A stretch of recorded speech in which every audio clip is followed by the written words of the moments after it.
C'est une pièce qu'on a découvert il y a à peu près 2 mois. C'est un roman qui a été écrit par Safia Azzeddine, qui est sorti en février 2008, donc il y a très peu de temps.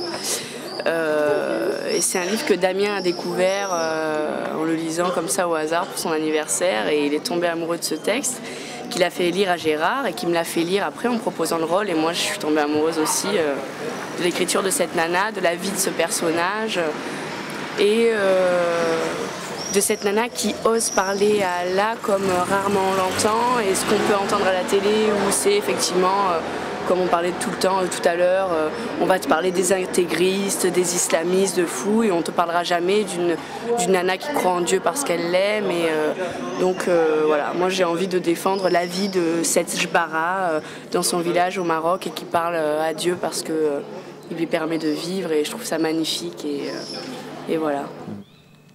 Merci Allah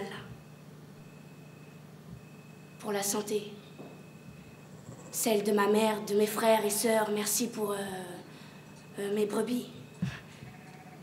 Merci pour tout, quoi.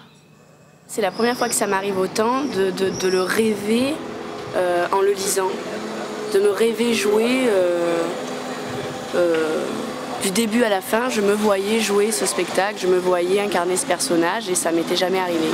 Il y a toujours des moments où tu te dis comment je vais aborder cette partie-là du spectacle, comment je vais réussir à faire passer ces messages-là. Et là, à aucun moment, je me suis dit, même sur roman, sans les coupes, sans tout ça, jamais je me suis dit ça va me mettre dans le trou, je sais pas comment. C'est vraiment, c'est pas de la prétention, mais j'ai vraiment eu l'impression que c'était écrit pour moi, pour ma bouche, quoi, voilà. Je te parle comme ça vient, mais je te respecte, tu le sais. J'ai envie de pleurer, là.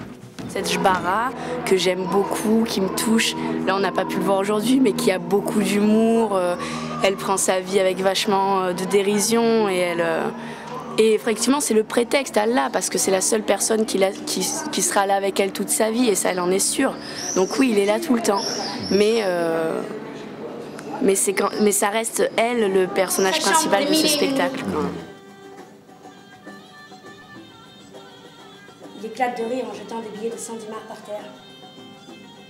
Je le regarde faire. C'est vrai que moi, je suis arrivée au Chêne Noir, j'avais 12 ans dans les ateliers de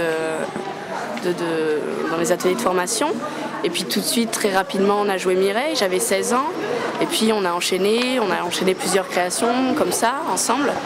Et c'est vrai qu'à un moment donné, dans la vie d'une comédienne et d'un metteur en scène aussi, on a besoin de... je pense que lui, il a besoin de tomber amoureux d'autres comédiens pour pouvoir créer encore plus, et moi, essayer de m'imprégner d'autres metteurs en scène, d'autres façons de travailler. Je pense que c'est important. Mais c'est pas dit qu'on se retrouvera pas dans 10 ans. Hein.